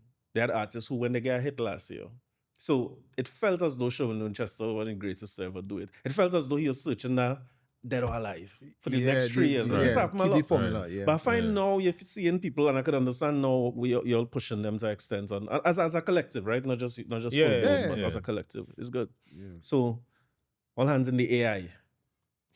I don't know. I really can't explain that one. Sorry for It this was- boring answer, but I don't know what I was thinking. It's the best answer I ever hear because I want to bring up AI because I'm back to cultural Kankalan confusion. Yeah, I Bring see. up AI. I see some. Oh God. I see some. He Oh, wouldn't God. know about it because he don't pay attention to nothing that going on. Seriously? Yeah, he just keep his mind clear. No, honestly, that's how he is. Yeah, seriously. I just understand him the music and thing because he not going to look for Yeah, nothing. it's funny that you say in the earlies, because as the older brother, you kind of follow what I would Yeah. listen to and thing. But no. It's the other way around. Oh yeah, for sure. With a lot of things. Yeah. I feel like I had years where I was the older brother. Now he could take over. But do something. Good. Do It's something about now. damn time. It's about Gosh. damn time. So let me direct it to you. You listen to these AI songs and think you're following that controversy. You see NCW released an AI song Yeah. and people kind of late last year. Yeah, Suno. It's to know, right? It's- let me say it good, right? It's good. Let me, not the song, the AI, the platform. So I play with it a little bit. I'm surprised. So not the song. Well, this song, I had good spirits and all. Just, I learned to answer questions from all the fellas. So I had good spirit. I don't want nobody cussing me. See that? I can't deal We with ain't that. talking about the song, we talking about the AI. It's on the platform. But what's your thoughts on it as writers? Because I remember listening to songs in some years, and when I listen to these songs, I wonder as writers, how much writers using AI to come up with the whole concept of the song. But for production, at that time, I don't have it in my wildest dream that that AI platform could produce a song. So as you want to, I know you would have done production and so on, and we get to that. But how you feel about it in terms of AI and what you're doing with the music now? Honestly, certain parts of it I have no problem with. It could definitely enhance your skill set. So for me, as someone who is not classically trained, I can tell you what key the song in, I can tell you what chords I play in. I just go by feeling, right? Gotcha. But that could only go as far as what I've exposed myself to. So if I have an idea and I could feed it to AI and it give me other options that I could explore and I find the song better, and I have no problem with that. Because it's just like if we link up with Ryan, who he was saying is a musician, Right. he would give me other options as well. And nobody would criticize me for getting help from him. So it's the same thing with getting help from AI. It's technology that man make, and everyone is exposed to the same AI. So it's not unfair for So one plain person to field use level, it. you're And saying. yeah, Understand. you understand? Now, I see the arguing with the Milli Vanilli thing and how Milli Vanilli did not sing their song. Their Grammy got stripped. Right. But an AI artist could sing a song and be nominated for a Grammy. They can now? Yeah. I see. And they're saying that that's wild. unfair because is Meaning AI artists in full. yeah. Right. AI artist, not a human singing this at all. Right. We don't know how much was fed to AI versus how much the computer just came up with for itself. Like, you understand? So to me, like if we having a standard, it need to be across the board for everybody. And to me, it's fair. It's fair game. Yeah. You think we'll live to see some of these songs that they create that become iconic? You think we'll get AI songs in the culture here in soca that will become like that? It could only reach so far because I always say soca is a performing art and not a recording art. And so unless you have holograms coming and perform, which could work, I could look into that. Yeah, I could look into that. Yeah, because carnival is such a big part of it. Carnival and the parties or fetes, such a big part of it. That if you are AI artist, then we want to see the artist at some point come out and sing your song and give you the vibes. Maybe it's like that, yeah. Like you say, COVID times was boredom or poverty, as you say, it's poverty during COVID. Yes. And the virtual thing take a hold. So I see Sheldon Mendoza. Salute to Sheldon, been a wrong artist and been around the culture for a long, long time. I see him do a whole rollout of AI. You saw that? He has an artist named Juve. It completely designed. Yes, It's like yes, well, I saw that one. in my old age, I was as a cartoon character. I didn't know who right? was responsible for it, but yes, I Sheldon saw. Mendoza is the person behind it. Well, at least from what he's the one posting it all the time. But the AI doing interviews with Shal and them on the radio. It's coming when it come in the airport, when the woman Juve is on it, when she reach in the airport, is AI Johnny Bravo picking she up as the real artist experience. Wow. So I wonder when they say performing art, like with so much of our lives being lived online, I wonder if them things will start taking. Well, I see for A class this year, Yeah. They had a Trinidad Killer perform. Right. All right. He performed virtually. Right. Yeah. So if that could happen and entertain the crowd, then why not? Yeah. I don't know how much of it you would want in a fete. Yeah, it can be overdone. I Yeah, assume. we can't just stand up and watch our screen whole time, but maybe it's a one-off and Maybe. Like, and I hear established in Calypso too, established producers, the time I don't call the name on thing, but established producers and songwriters. One sent me a song, 2 songs the other night, and he say, both of these is AI. I was a little surprised there because now it's not NCW. Oh no. Right. Well, we could tell though. Oh, you would hear it? Yeah, we you could tell. Yeah. I will send you when you're done.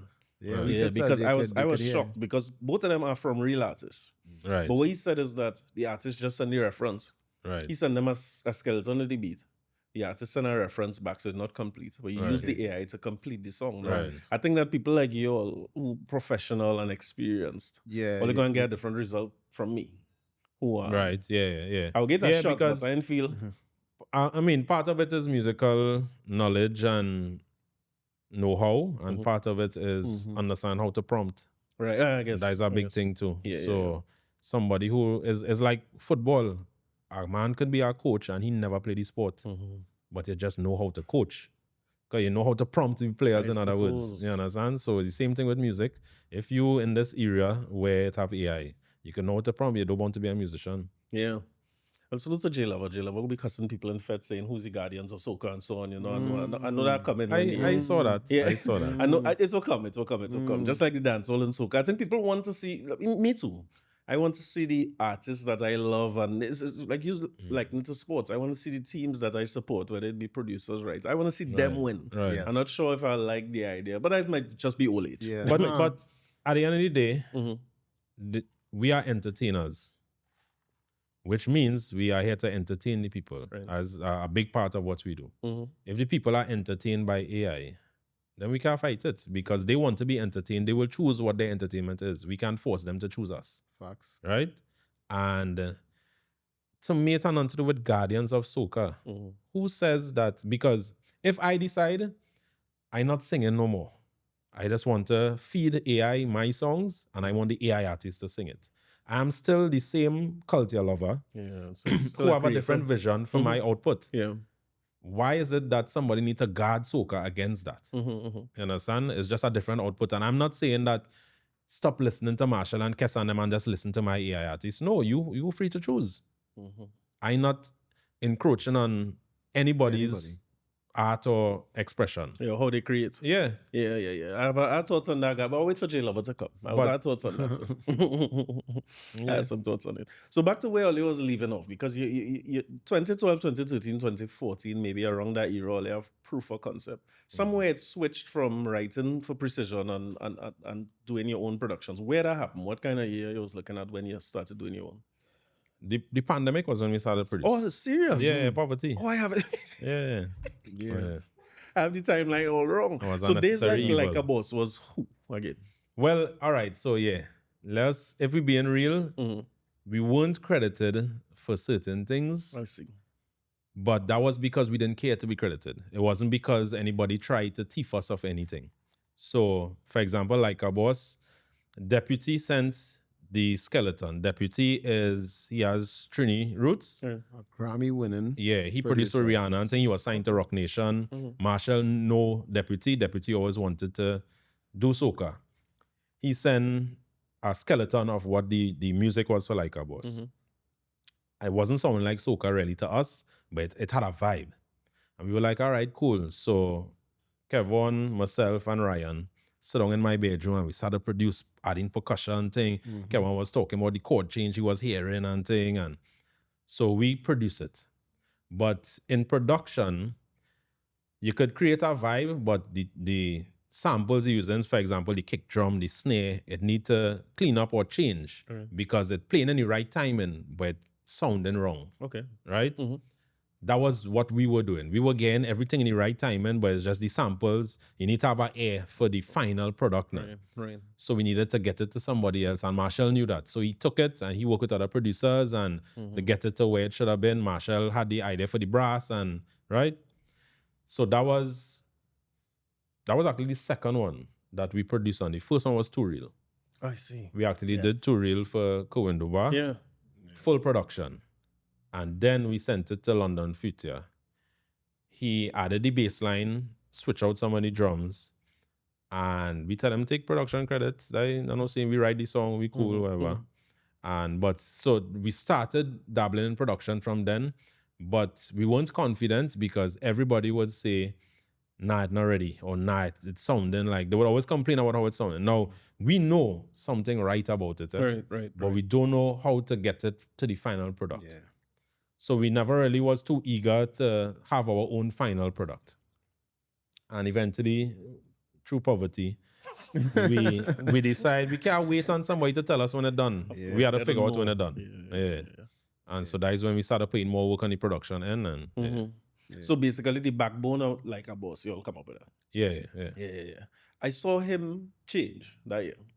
Like the years before, because again, in the years leading up to that, you still have the groovy game. You used to call it the ground game back in the day. You still have a Juve tune and a groovy tune. But the power songs for a while had been... what do you call Like a Boss, power or groovy? Well, I was not going to Let me ask say that question first. the original tempo of that song is not power. Yeah.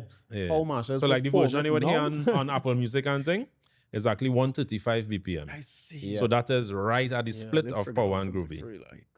Got it. So it have the nice melodies and things, but Marsha would never perform it at that tempo. Yeah. And when we thought he would have gone groovy Monarch, No chance. but he went in power and amp it up and So plenty of people say it's one of his best power and it's not even really a power. Interesting. I have it as one of them. I have it as one of them because again, some of the road matches, like it had an era where Marshall road matches was sung in like they play so much that you had to like them and they play on the road and thing. That's my way of not saying soca mafia. Right? But they have some that like Big Truck was not stoppable. Big Truck was organic from day one. Definitely. And I remember seeing him in a Fete in Anchorage going Like a Boss, and he was backstage waiting to go on the stage because that year, and maybe for 5 years after that, the set opened with Like a Boss, the horns. For some years, right? Which he don't usually do. He's typically open with the new song. It's a new song that could move like a boss boy. And I remember him, tick, tick, tick, tick, tick, trouble now, the initial little guitar lick now. And I remember seeing him going up this step, and I was like, this man, everybody. For sure. You know, and so again, y'all seeing that happen in real time. This is the first time y'all, that win road match? Yeah. This is your first road match or y'all? Only road match. Only? We don't really do power. The men said they don't really do power. Yeah, it's crazy. That is crazy. Besides that, unlike yourself. It's too fast to come up with sweet melodies. That power. But again, when you say you're doing it right on the line, it's an interesting concept. Yeah. But then the artists could push it past out when they perform it. Yeah. So Like a Boss was one of them for y'all. It was one of them songs where, again, no matter where he performing, I was waiting to see what Tiny Desk bring it on. Yeah, because I see Tiny Desk going to be a real tiny amount of people. I was trying to figure out like what era he would bring to the table. Right. It's hard for him, I would imagine. I guess, I was wondering, like, what, such a huge catalog. So you're just watching. We didn't know. We didn't know. Yeah, so you're just checking boxes as you go along. Yeah. Good place to be. Good place to We're be. glad to be represented. Yeah. Yeah. So, what other songs? What in that era? What song, or if there's there a song in particular that make you realize, or maybe it's from the references where you say you have to go and start doing your own production. It's just from being able to complete the song yourself. Apart from the pandemic, we got to a point where we realized that our business would be dependent on a producer deciding to send us a beat. Because we could only write the music. We're not the type of writers who just have an idea and we write it and then we find the music. So what if a producer decide he working with an ex-writer? What would happen to us? Poverty. You understand? So we say, well, nah, boy. And I remember having this conversation with him. I was like, nah, we need to switch it up on him. And I'm always the type where if the team needs something, I feel like I could learn it, boy.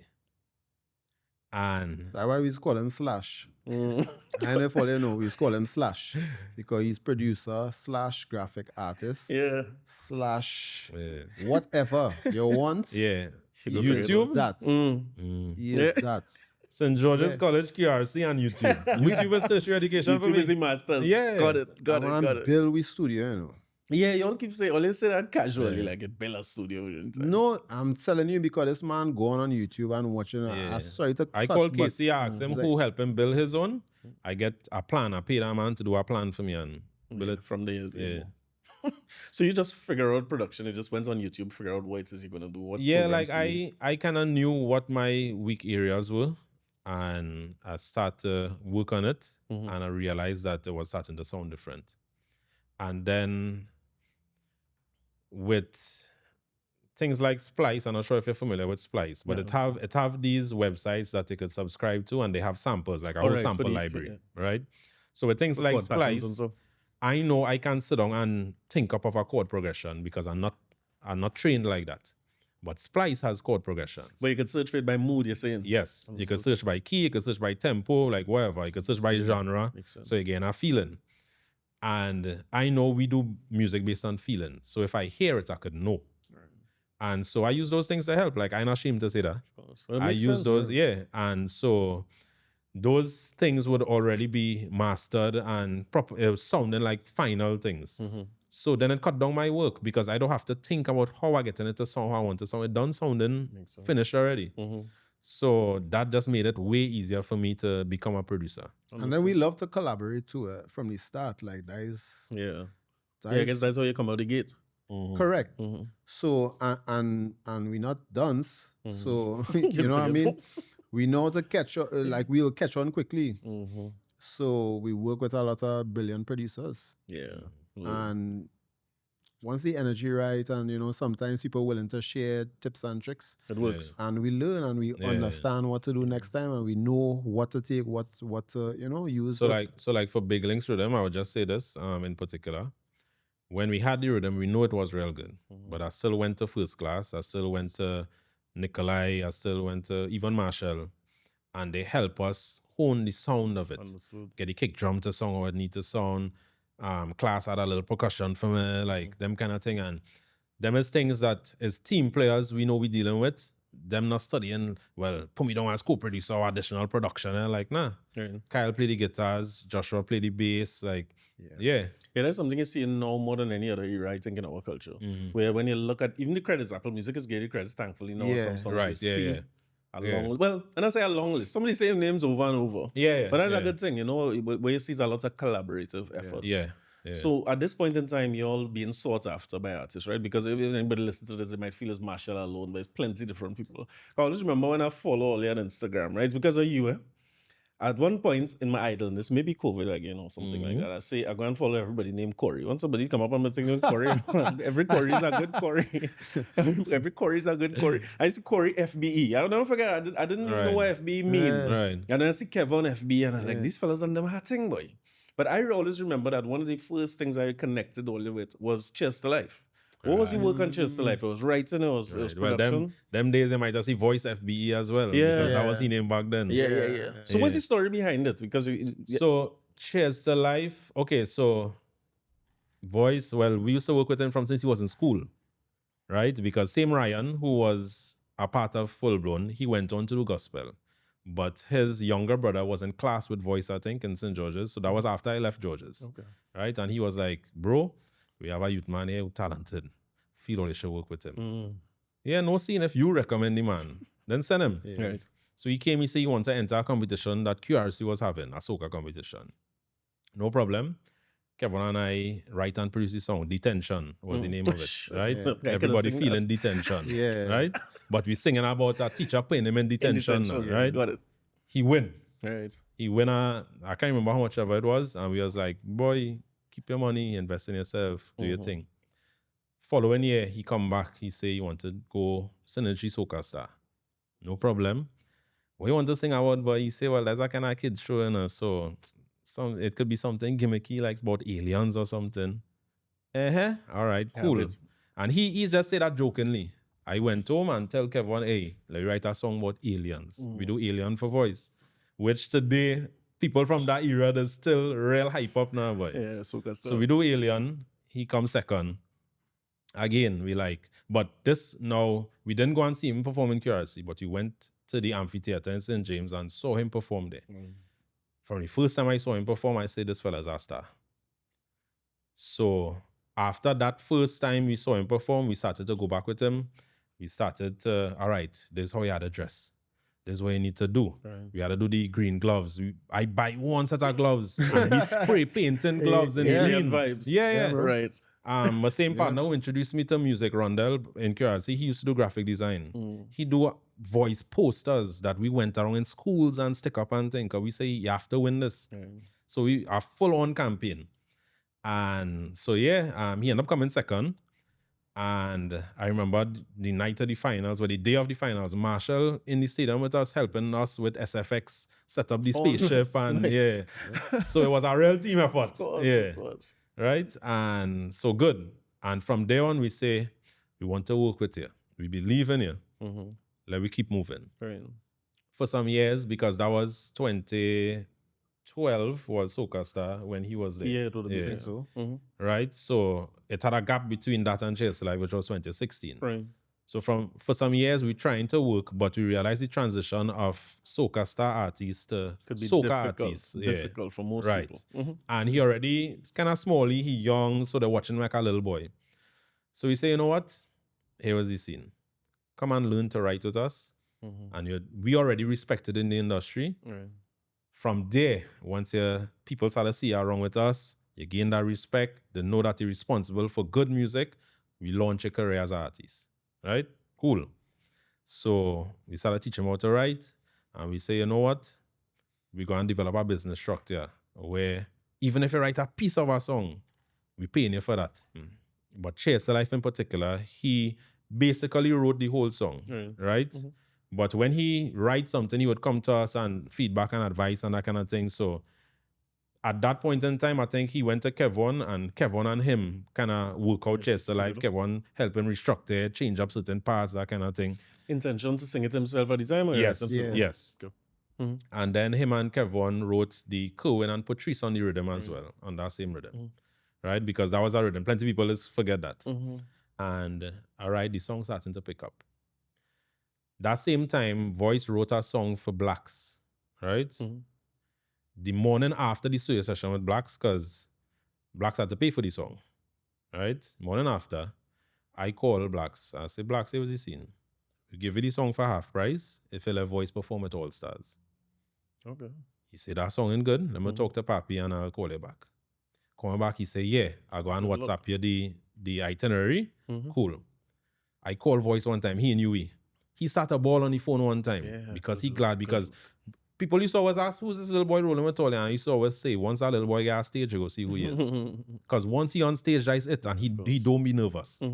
Oh, serious? So, great. He get one set of shows because All Stars killing them times, right? But then now I thinking, wait, he have all these shows and he have no clothes. Yeah, no, this close God. He I mean, not them days. There's your, but we had the vision. there's your All first right, impression now. There's your first Of course, impression. of course, You had to step important. out and this was from the corporate from December. So it was before Carnival. So you had to dress in suit and them kind of thing. So I say, all right, here was the scene. Them days I work in Wassa, right? I say it got to be an next investment. Buy the clothes for the season. I say because that's how much we believe in this man. Once he hit them stages and he looking proper, the songs and his talent would do everything else, right? So he was good. We do the season, whole season now. He performing for free. Right. So it's not even to say he making back the money and I getting back that money. Nah. We have no idea how we going to make money from this. We just know that Future somehow it's going to work. yeah. Right. Soca Monarch now, he decides to register. Cool. We had to invest because remember he performing for free. So we had to put money there. Right. Cool. Soca Monarch, we handle the semis. The night of the semis, I call a meeting home by them because I know for sure we in the finals. So I want to plan from now. So the night of the semis, we didn't care about no results and then we start a plan.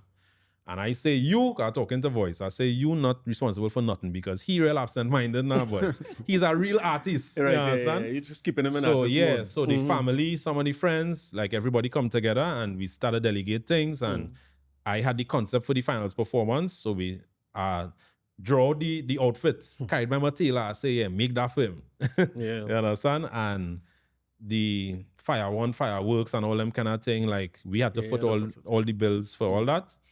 And that is how Chase the Life really got a good chance because had it not been for the investment or for All Stars taking him, like it had certain steps that was crucial in the his song had plenty elements together. In the song building. So everything ended up coming together real nice and Chase the Life today is his top streaming song. Of course, one of his biggest songs. Again, another one of his signature songs, you know.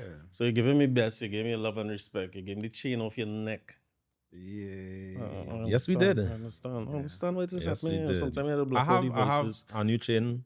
Oh, you get back You one? have a new chain. Well, it wasn't mine, it was his. Well, they say one day you're going to make it in truth, you know what I mean? Or they did say so. Why is this happening, say, David? All of us, everybody will make it one day. Everybody will make it. Everybody. That's smart, man. You see all your writers? Listen, I had to tell people how much different song we miss out on in this thing, you know? Because if we come here to talk about just songs, I feel we could spend a whole day here. So I'm talking to manage to find out when we could get the other date booked. We had to find out the other date. At least we get the story behind the 5th song on the full blown rhythm. We get the story behind blocking out the voices. We get the story behind who really driving 3 and 4 car and them kind of thing and putting people in place. We didn't do bad, you know what I mean? We didn't do bad. But I had actually before you go in terms of this year now, what is it looking forward to? Because your song already bubbling, as you say, you're getting a better response to it now than more releases coming, or we could look forward to it full blown. For sure. More releases because we feel like we definitely been having things to say and different ways to say it. So we don't want to starve the people with one song here and then one song there. And so we have... We plan to do at least 3 songs. This is you performing for the carnival season. Okay, nice. Like full-blown songs distracts, that we sing. Get any more distracts? You know, a little bit of this and a little bit of that. Yes. A little bit of this, a little bit of that. But we have a plan. What I'm most excited about, to be honest, is for the first time in a long time, I feel like we able to create freely and we have space for it. So even coming out of Trinidad Carnival, we have things that we plan to release. And, you know, we just really going to have fun with it. Like things that people not going to expect from us, to be honest, based on maybe our catalog or what we're known for. Yeah. So I'm really excited about what's to come within the next year or so, you know what I mean? God's Spare Life, yeah. Well, me too, because as I always say, it's hard to figure out what you'll do next. If you're always on the next page and always looking forward to the next thing. So keep in mind when you go on to the next thing, you know what I mean? We do a terrible job of time management here. The rum. I mean, the coffee. You know what I mean? It's the good spirit. It's good spirit. Just the life and good spirit. That's smart. That's right. That's right.